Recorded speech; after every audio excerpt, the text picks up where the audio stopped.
I'm Amanda, 32 female. I live in a small but bustling town where your reputation is everything, especially when you run your own business. For the last 5 years, my entire life has been poured into Amanda's Artisan Kitchen, a boutique catering company I built from scratch. It was my pride, my passion, and my livelihood all rolled into one. But in one morning, I watched it all get destroyed by the one person I should have been able to trust the most. This is the story of how my own cousin tried to ruin me, and how I used his own arrogance to serve him a dish of justice he would never forget. Before this story unfolds, I'd love to connect with you. Please let me know in the comments where you're watching from and what time it is in your corner of the world. It's amazing to see how far these stories can travel. The scent of roasting rosemary and garlic was my version of aromatherapy. It was 6 a.m. on a Tuesday, and the kitchen was already my sanctuary. Stainless steel tables gleamed under the fluorescent lights, reflecting a meticulously organized array of fresh produce. My small team was a well-oiled machine, and the heart of that team was Jessica. At just 24, she had a fire and a raw talent for flavor combinations that reminded me of myself a decade ago. She was meticulously dicing onions, her movements precise and quick. "Morning, boss," she chirped without looking up. "The heirloom tomatoes from the farm just arrived. They're gorgeous." "Music to my ears," I replied, tying the strings of my apron behind my back. "Let's make sure the bruschetta for the Henderson retirement party is the best they've ever had." My business, Amanda's Artisan Kitchen, wasn't just a job, it was the culmination of a lifelong dream. I had started with a tiny loan and a massive collection of my grandmother's recipes, which I'd modernized with a farm-to-table philosophy. In 5 years, I had built a reputation for quality, reliability, and that little extra touch that made an event special. We were the go-to caterer for everything from corporate luncheons to milestone birthdays. We were finally turning a consistent profit, and I was even thinking about expanding, maybe a small storefront cafe. Life felt good. It felt earned. The biggest event on our horizon was the annual Founders' Day Gala, a massive town-wide celebration. Landing that contract had been a huge victory. It was the kind of event that could take my business to the next level. The pressure was immense, but it was the kind of pressure I thrived on. My cousin, Ethan, worked in the food industry too, if you could call it that. He was the manager of a generic chain restaurant called the Burger Barn. It was the kind of place with laminated menus and perpetually sticky floors. Ethan had always had a chip on his shoulder. We grew up together, and he'd always seen our shared interest in cooking as a competition, one he felt he should be winning. When I started my business, he'd been outwardly supportive, offering condescending advice like, "It's a tough market, Manda. Don't get your hopes up." When I started succeeding, his support soured into thinly veiled jealousy. He'd make snide remarks at family gatherings. "Must be nice playing with expensive ingredients all day," he'd say. "Some of us have to manage real budgets and deal with the public." He acted as though his job managing a soulless franchise was somehow more legitimate than the business I had bled for. A couple of weeks before the Founders' Day Gala, the town's health department sent out a notice. Due to a new city ordinance, all food service businesses were subject to a surprise spot check inspection sometime in the next month. It was standard procedure, and while it made me a little nervous, I wasn't worried. My kitchen was my kingdom, and it was immaculate. We followed every protocol to the letter. We had a 5-star rating, and I intended to keep it that way. The day before everything fell apart, Ethan called me. It was unusual. He rarely called unless he wanted something. "Hey, Manda," he said, his voice slick with false friendliness. "Heard you're getting ready for the big gala. Big stuff." "It is," I said cautiously, wiping down a counter. "Lots of prep work." "Yeah, I bet. Hey, listen, weird question. You know those surprise health inspections are coming up, right? My regional manager is breathing down my neck about our scores. I was just wondering, what's your pest control situation like? Do you use a monthly service or what? I'm trying to see what the artisanal places do." The question struck me as odd, but I chalked it up to his usual competitive nonsense. He was probably looking for a way to feel superior. "We have a great monthly service, Ethan, best in the county. My kitchen is spotless." "Right, right, of course," he said quickly. "Just curious. Well, good luck with the gala. Hope it all goes well." He hung up and I shook my head, dismissing the strange call. The thought that his inquiry had a sinister motive never once crossed my mind. He was my family, after all. Annoying and jealous, yes, but family. I had spent years building trust with my clients, my suppliers, and my community. My business was built on a foundation of integrity. I believed that if you worked hard and did things the right way, you would succeed. I had no idea that a foundation could be shattered so easily, not by a market downturn or a bad review, but by a simple act of malice born from petty, familial jealousy. I went home that night exhausted but proud, completely unaware that someone close to me was about to set a match to my dream. The next morning began like any other.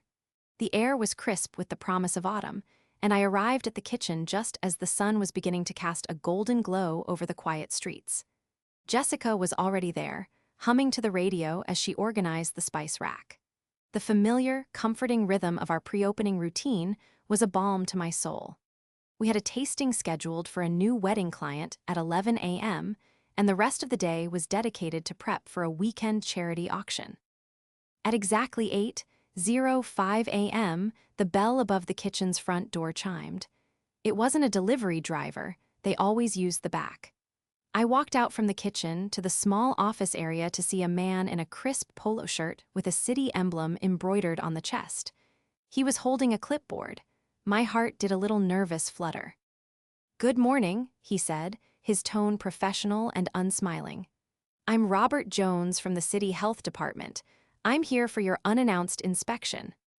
"Of course," I said, forcing a calm smile.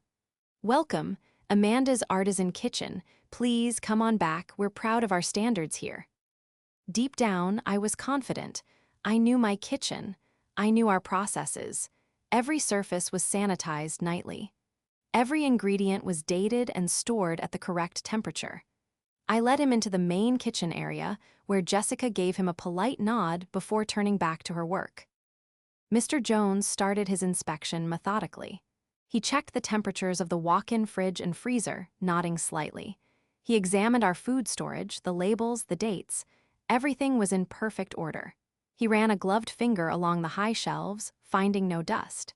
He checked the sanitation solution in our sink bays. So far, so good. I felt the initial tension in my shoulders begin to ease.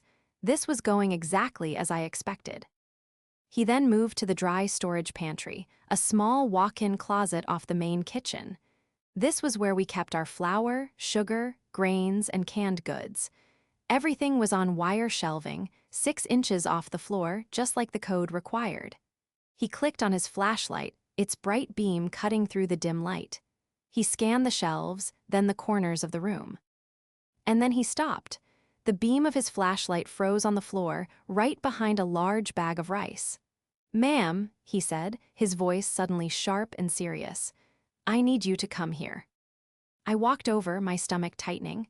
What could he have possibly found? I knelt beside him, following his light. And then I saw it. Tucked in the dark corner, almost hidden from view, were several large, dark brown cockroaches. They were still, unnaturally so. It was as if they had been placed there. More than placed, they looked dead. My mind recoiled in confusion and disgust. I don't understand," I stammered, my voice barely a whisper. "We have a pest control service. We've never had a problem, ever." Mr. Jones didn't respond. He continued his search, his flashlight now moving with a new, determined purpose. He went to the prep area, shining the light under the stainless steel tables. And there, tucked behind the leg of our main prep station, he found another small cluster of them. My blood ran cold. This was impossible. We had cleaned this exact spot less than 12 hours ago. Jessica and I looked at each other, our faces masks of pure disbelief. The inspector's demeanor had shifted entirely. The neutral professional was gone, replaced by a man who looked grimly disappointed. He made notes on his clipboard, his pen scratching loudly in the stunned silence of my kitchen. He walked over to the dishwashing area, and his light found yet another one, lying belly up near the floor drain. Each discovery was like a physical blow. It didn't make sense. These weren't nests or infestations. There were no droppings, no signs of activity. It was just a few dead insects in scattered, specific spots. It felt staged. The thought was so absurd I almost dismissed it, but the alternative, that my pristine kitchen was secretly infested, was even more unthinkable. "This is a serious violation, Ms. Vance," Mr. Jones said, his voice devoid of any sympathy. He clicked his pen. "Multiple instances of pest presence in a food preparation and storage area constitute a critical health code failure." "But they're dead," I protested my voe. Ice rising with desperation. "Doesn't that seem strange to you? There's no infestation. We were just cleaned by a professional service last week. I have the receipts." "My job isn't to determine how they got here, ma'am," he replied coolly, looking me directly in the eye. "My job is to report on what I find, and what I find is a clear and present risk to public health." Jessica stood frozen by the sink, her hands covering her mouth, her eyes wide with horror. All the air seemed to have been sucked out of the room. The smell of roasting garlic that had been so comforting an hour ago now seemed cloying and nauseating. The rhythmic hum of the refrigerators felt like a countdown to doom. Mr. Jones walked back to the front door, and I followed him like a condemned prisoner. He pulled a large, bright red sticker from his satchel. I knew what it was. I had seen them on the news, on the doors of failing restaurants. I never, in my wildest nightmares, imagined I would see one on my own.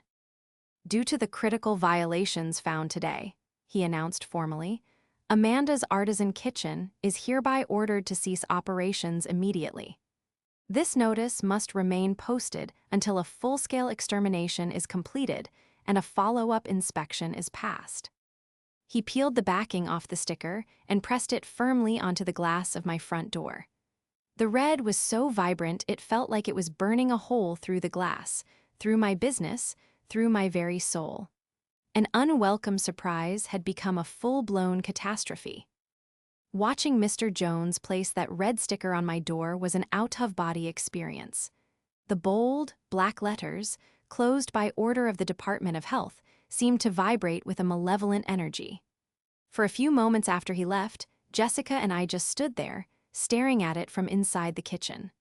The morning light filtered through the scarlet plastic, casting a hellish glow on the floor. The silence was deafening, broken only by the hum of the appliances that were, for all intents and purposes, no longer in service. The first casualty was the wedding tasting. I had to make the call, my voice hollow and trembling as I explained to a very confused and disappointed bride-to-be that we had to cancel. I didn't give her the details, just mumbled something about an unexpected facilities issue. She was polite, but I could hear the doubt in her voice. I knew I'd lost that contract. That was tens of thousands of dollars, gone in a single phone call. Next came the charity auction. All the food we had prepped, thousands of dollars worth of fresh ingredients and hours of labor, was now effectively garbage. We couldn't use it, sell it, or even donate it. The health code was clear. Everything had to be disposed of. Jessica and I started the heartbreaking task of hauling bin after bin of beautiful, perfectly good food out to the dumpster.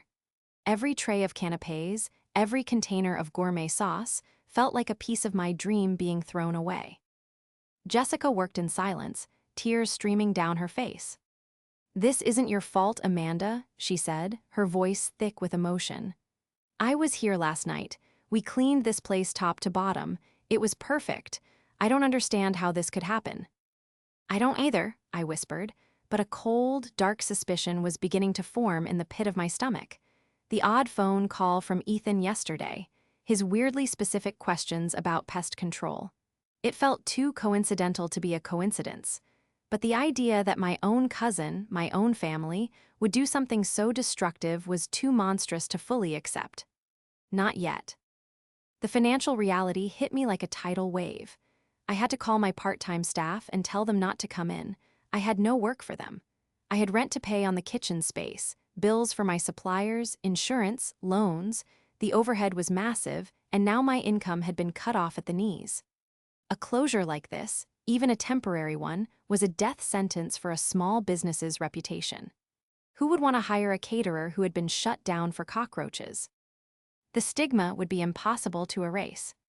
That afternoon, I called the pest control company. The owner, a gruff but honest man named Frank, was at my kitchen within the hour. He walked through the space, examining the same spots the inspector had.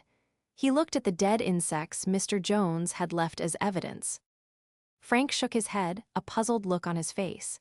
"This is weird, Amanda," he said, picking one up with a pair of tweezers. "These are German cockroaches, common, but look." He showed it to me under a small magnifying glass. "There's no dust on it. It hasn't been scurrying around. And see this? A slight discoloration on the abdomen. Sometimes this happens when you use certain types of bait gels, but there's no other evidence of an infestation. No droppings, no egg casings, no live ones hiding in the cracks. It's like someone just dropped a handful of dead bugs in a few spots." His words confirmed the GN. Awing feeling I'd had all morning. This wasn't an infestation. This was a plant. This was sabotage. The cold reality of failure was one thing. I could, perhaps, eventually swallow my pride and accept a business loss. But the cold reality of betrayal was something entirely different. It was a poison that seeped into my veins, making me feel sick and shaky. The image of Ethan's smirking face flashed in my mind, his condescending tone on the phone yesterday. "Hope it all goes well." The words now echoed with a chilling, sinister meaning. My phone buzzed with a text from my aunt, Ethan's mother. "Heard the terrible news about the kitchen, dear. Ethan told me. So sorry to hear it. He said he knows how hard it is to keep up with those things." My blood turned to ice. He had already spread the news. He wasn't just the saboteur, he was the first one to broadcast my failure to the family, painting himself as the sympathetic, knowledgeable one. He was controlling the narrative. He had planned this. The weight of it all finally broke me. After Frank left, I sat on a stool in the middle of my silent, empty kitchen, surrounded by the ghosts of what I had built, and I sobbed. I cried for my lost dream, for my employees who were now jobless, for the trust I had placed in my own family. The red sticker on the door wasn't just a notice of closure. It was a monument to my ruin, erected by the hands of my own cousin. The grief was overwhelming, but as the tears subsided, something else began to bubble up from the depths of my despair. A cold, hard, unyielding rage. He was not going to get away with this. I didn't know how, but I would prove what he did. The failure was his to own, not mine. For 2 days, I was adrift in a sea of despair. The kitchen remained dark and silent, a tomb for my ambitions. The financial bleeding was catastrophic. I had to cancel every event for the next month, including the Founders' Day Gala. The gala organizers were professional but coolly distant. They couldn't risk their reputation. The contract was terminated. That loss alone was enough to put me on the brink of bankruptcy. My carefully built world had been reduced to a pile of unpaid bills and a reputation in tatters. The anger, however, was a potent fuel. It burned away the fog of grief and left behind a sharp, singular focus. I knew Ethan did this. I didn't have proof, but the certainty was a physical presence in the room with me. I replayed his phone call over and over in my head. I thought about the text from his mom. The pieces were all there, but they formed a picture only I could see. To everyone else, it was just a tragic business failure. I needed something concrete, something undeniable. My kitchen was in a small commercial block. Next to me was a laundromat, and on the other side was a small accounting office. My back door, the one used for deliveries, opened into a shared alleyway that ran behind all the businesses. It was dimly lit at night, with a single, flickering fluorescent light. If Ethan had planted the bugs, he would have needed to get inside. The front door had a deadbolt I always locked. The back door, however, had a simpler lock and was less visible from the street. I always locked it, but it was the most likely point of entry. On the 3rd day after the shutdown, I was sitting on my front porch, staring blankly at the street, when my neighbor from across the way, David Chen, came over. David was a quiet, friendly man who worked from home as an IT security consultant. He was meticulous about his property, and his house was subtly wired with more tech than a spy agency. "Amanda," he said, his expression full of genuine concern. "I saw the sticker on your door. I am so sorry. If there's anything at all I can do, please let me know." "Thanks, David," I said, my voice hoarse. "It's a mess." We chatted for a few minutes, and I vaguely mentioned that I suspected something was off about the whole situation. "It just happened so fast," I said, trying to sound less like I was spinning a conspiracy theory. "It feels like the place was targeted." David's brow furrowed. He was a natural problem solver, and I could see the wheels turning in his head. "Targeted how?" he asked. I took a breath and decided to trust him. "I think someone might have planted the evidence the health inspector found. It sounds crazy, I know." He didn't laugh, he just nodded slowly. "The alleyway behind your kitchen," he said. "Is that where someone would have to go to get in without being seen?" "Yes, the back door," I confirmed. David's eyes lit up with a spark of intensity. "My security system has a camera that covers my entire front yard, but it also catches a clear view of the entrance to that alleyway across the street. The resolution is excellent, even at night with infrared." "What night are we talking about?" My heart leaped into my throat. "The night before the inspection," I said, my voice suddenly full of energy. "So that would be Monday night. The inspector came Tuesday morning." "Let's go have a look," he said, already turning back toward his house. I followed him into his home office, which looked like the command center for a space mission. Multiple monitors displayed various data streams and camera feeds. He sat down and, with a few swift clicks of his mouse, navigated to the archived footage from Monday night. He pulled up the feed from the camera pointed at the street. In the upper right corner of the screen, the mouth of my alleyway was perfectly visible. "Okay, let's scrub through," he said, fast-forwarding the footage. The digital time stamp at the bottom of the screen flew by: 9:00 p.m., 10:00 p.m., 11:00 p.m. The street was mostly quiet. A few cars passed. A couple walked their dog. "Wait," I said, leaning closer to the screen. "Stop there, go back a few seconds." David rewound the footage. At 11:37 p.m., a familiar car pulled up and parked a little way down the street from the alley. It was Ethan's slightly beat-up blue sedan. My breath caught in my chest. We watched as a figure got out of the driver's side. The person was wearing a dark hoodie, the hood pulled up to obscure their face. The figure glanced around, then walked quickly and purposefully toward the alley. My stomach was in knots. "Can you zoom in?" I asked, my voice a tense whisper. David clicked and dragged a box over the figure, and the image magnified. It was still grainy, but the person's build, their height, their gait, it was unmistakably Ethan. He slipped into the shadows of the alleyway and disappeared from the camera's view. "How long was he in there?" I asked. David fast-forwarded again. We watched the empty street, the clock ticking forward. At 11:41 p.m., just 4 minutes later, Ethan re-emerged from the alley. He looked around again, then walked briskly back to his car, got in, and drove away. I stared at the screen, a chilling mix of vindication and fury washing over me. There he was, the digital ghost.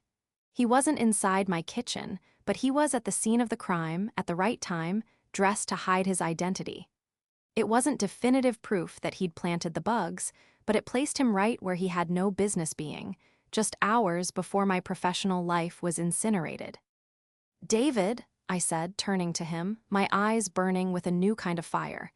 "Can you save this footage for me? Can you make me a copy?" "I can do better than that," he said, his face set with a grim determination. "I'll isolate the clips, enhance the resolution as much as possible, and save it to a secure drive for you. This is clear, time-stamped evidence that he was there. In a legal dispute, this is what you'd call highly compelling circumstantial evidence." I finally had it, the first concrete piece of the puzzle. Ethan thought he was clever, skulking in the dark. But he hadn't counted on David Chen's watchful electronic eye. He had left a digital footprint, and I was going to use it to follow his trail of deceit all the way to its end. The video file from David sat on my laptop like a coiled snake, pulsing with potential energy. For the first time in a week, I felt a flicker of hope. It wasn't enough to reopen my business, and it wasn't enough to magically undo the damage to my reputation, but it was a weapon, and I was going to learn how to wield it. My first instinct was to go straight to the police or a lawyer. David, with his calm and logical mind, advised a more strategic approach. The video proves he was in the alley, he explained over coffee. It doesn't prove he entered your kitchen or planted anything. A lawyer would say it's strong, but a defense attorney could argue he was just cutting through or meeting someone. What you need is to get him to connect the dots himself. You need a confession or something close to it. A public confrontation would just lead to denials and family drama. A private one would be my word against his. I needed a setting where he would feel comfortable, even arrogant, and where the fallout from the truth would be maximized. The answer came in a text message from my mother. "Don't forget Grandma's 80th birthday dinner this Saturday.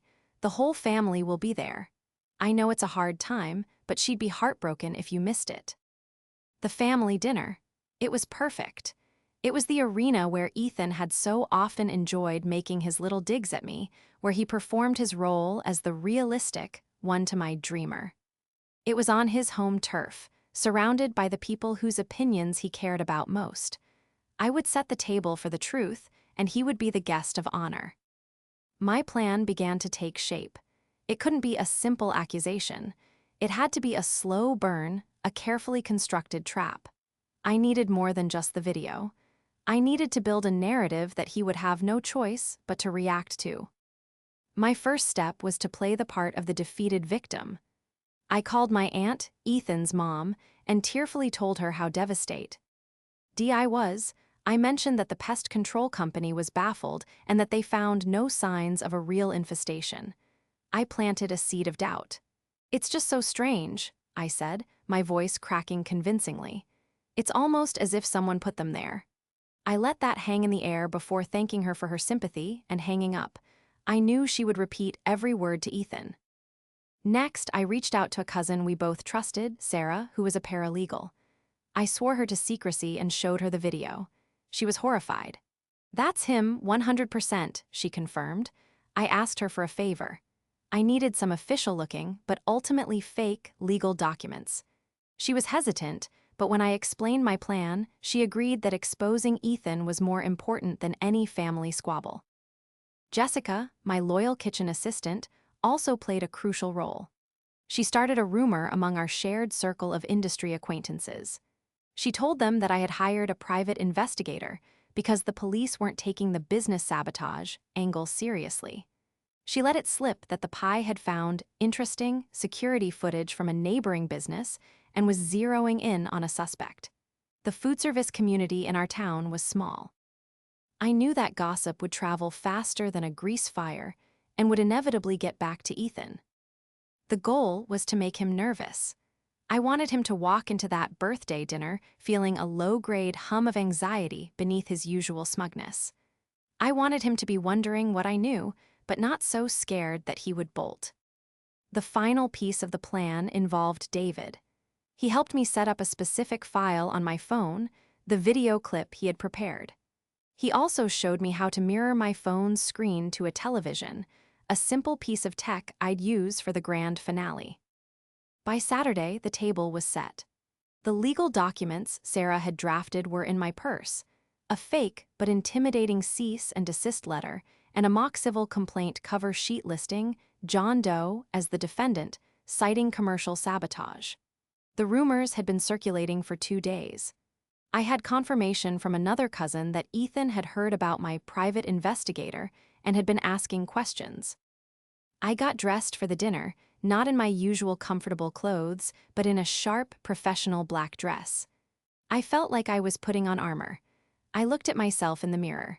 The defeated, tear-stained woman from a week ago was gone. In her place was someone cold, focused, and ready for battle. My grandmother's party was being held at my aunt and uncle's house. When I walked in, The mood was a mixture of festive celebration and awkward sympathy directed at me. Ethan was already there, holding court by the fireplace, telling some story about a difficult customer at the burger barn. He saw me and his smile tightened almost imperceptibly. "Manda," he said, walking over. His voice was dripping with fake pity. "So glad you could make it. How are you holding up?" "I'm getting by, Ethan," I replied, my voice even and calm. I met his gaze and held it for just a second too long. I saw a flicker of unease in his eyes before he looked away. Phase 1 was complete. The guest of honor had arrived, and he was already starting to sweat. The first course of my plan was served. Now, all I had to do was wait for the right moment to bring out the main dish. The dinner was a masterclass in family dynamics. My aunts and uncles offered me their clumsy, well-meaning condolences, while my grandmother, bless her heart, kept patting my hand and telling me that things would turn around. All the while, I could feel Ethan watching me from across the table. He was trying to act normal, laughing at my uncle's bad jokes and talking about his restaurant's new deep-fried appetizer, but his eyes kept flicking in my direction. The rumors had done their work. He was on edge. During a lull in the conversation after the main course was cleared, my aunt turned to me. "So, Amanda, honey," she said gently, "what are you going to do now? Is there any chance of reopening the kitchen?" This was my opening. Every eye at the table turned to me. I took a slow, deliberate sip of water. "It's complicated," I began, letting my voice carry a tone of weary gravity. "The financial hit is one thing, but the strangest part is that the pest control experts confirmed there was no infestation. None at all. They believe the dead insects were placed there." A murmur went around the table. My uncle scoffed. "Placed there? Who would do something like that?" I looked directly at Ethan. "That's the question, isn't it? At first, I thought it was just a random act of vandalism, but I've been talking to some people, doing some research. It seems this was a targeted act of commercial sabotage." I let the legal-sounding phrase hang in the air. Ethan shifted in his chair. He forced a laugh, but it sounded strained. "Come on, Manda. Whoa, commercial sabotage. Isn't that a little dramatic? You probab." "Lie just had a bad inspection. It happens. No need to invent some conspiracy." "It's not a conspiracy when you have evidence," I said calmly. I reached into my purse and pulled out the file folder Sarah had prepared. I placed it on the table with a soft thud. The mock legal documents, with their official-looking formatting, had the desired effect. The table fell silent. "My lawyer has been looking into it," I continued, lying smoothly. "And a private investigator I hired managed to pull security footage from the night before the inspection." At the mention of security footage, all the color drained from Ethan's face. His mask of smug concern finally cracked, revealing the raw panic underneath. His knuckles were white where he gripped his fork. "Security footage," he stammered, his voice suddenly an octave higher. "From where? What did it show?" "It showed a car, one I recognized, parking down the street from my kitchen late that night," I said, my voice as cold and sharp as ice. "It showed a man in a dark hoodie getting out, looking around to make sure no one was watching, and then slipping into the back alley behind my business." My aunt, his mother, looked at him, a confused and worried expression on her face. "Ethan, what is she talking about?" "I don't know," he snapped, his panic turning to anger. "She's making it all up. She failed an inspection and now she's trying to blame someone else. It's pathetic." "Am I?" I asked, my voice dangerously quiet. I pulled out my phone. "You know, it's amazing what technology can do these days. Grandma, your new smart TV has screen mirroring, doesn't it?" Before anyone could object, I tapped my phone, and a moment later, the large television in the living room, visible from the dining table, flickered to life. And there it was for the whole family to see, the crisp, clear, infrared footage from David's camera. The video played in stark black and white. We all watched the familiar blue sedan pull up. We watched the hooded figure get out. We watched him scurry into the alley. And we watched him emerge 4 minutes later and speed away. I paused the video on a frame where he had briefly turned, and the angle of the light caught just enough of his face. It was undeniably him. The silence in the room was absolute, thick with shock and dawning horror. Everyone stared at the screen, then at Ethan, whose face had crumpled into a mask of guilt and terror. The investigator said that while this video doesn't show him inside the kitchen, it puts him at the scene of the crime at the exact right time, I said, my voice ringing with authority. He said the next step is to subpoena your phone records to see if you made any calls to the health department to file an anonymous tip, and to get a warrant to search your apartment for any remaining pest control supplies. That was the final blow. The mention of a warrant, of police, of actual legal consequences broke him completely. I didn't mean for it to go this far, he blurted out, his voice cracking. He looked around at the stunned faces of our family. I was just trying to slow her down. She got the Founders' Day gala, and everyone always talks about her perfect little business. I just wanted her to get knocked down a peg to get a fine or a warning. I didn't think they'd shut her down, I swear. The confession, raw and pathetic, hung in the air. My aunt started to cry. My uncle just stared at his son, his face a mixture of rage and profound disappointment. I stood up, my composure absolute. You didn't want to slow me down, Ethan. You wanted to ruin me, and you almost did. You cost me my business, my reputation, and my employees' jobs, all because you couldn't stand to see me succeed. I turned to my aunt and uncle. This isn't just a family issue anymore. This is a crime. I picked up my purse and walked towards the door, the family's shocked silence following me. I had served the main course of consequences, right in the heart of his world. And from the looks on their faces, it was a dish so bitter, he'd be tasting it for the rest of his life. Leaving my aunt and uncle's house that night felt like walking out of a pressure cooker. The air outside was cool and clean, and for the first time in over a week, I could breathe deeply. The confrontation hadn't been triumphant in a fist-pumping, celebratory way. It was grim, ugly, and heartbreaking, but it was also necessary. The truth, as messy as it was finally out on the table. The immediate aftermath was a storm of family drama. My phone was bombarded with calls and texts. My aunt called, sobbing, begging me not to go to the police. My uncle called, his voice thick with shame, promising they would make it right. My other relatives were split between those who were horrified by Ethan's actions and those who thought I should have kept it in the family. I ignored most of them. My focus was singular. I wasn't interested in their appall, Augie's, or their promises. I was interested in justice and rebuilding.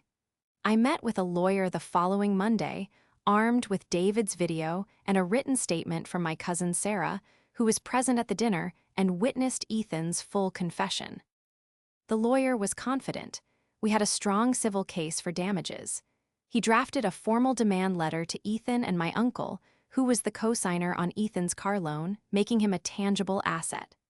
The letter outlined the full extent of the financial devastation, lost contracts, disposed inventory, employee wages, and the projected cost of rebranding and reopening. The number was staggering. It was well into the six figures.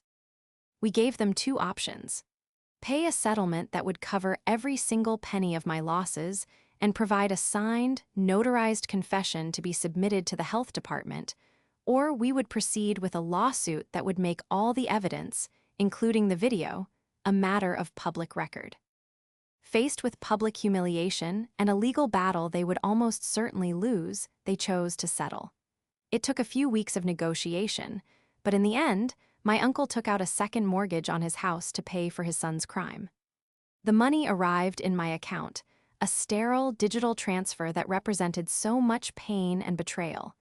It wasn't a victory, but it was restitution. The most satisfying part was the confession. With that document in hand, I went back to the health department. I showed them the notarized statement from Ethan, explaining in detail how and why he had planted the cockroaches. The head of the department was appalled. An internal investigation was launched, and Mr. Jones, the inspector, even called me personally to apologize for the way the situation was handled. With the sabotage officially documented, the red sticker was removed, and my record was expunged. The closure was officially ruled the result of malicious tampering. Reopening wasn't easy. The reputational damage had been done. But now I had a story to tell.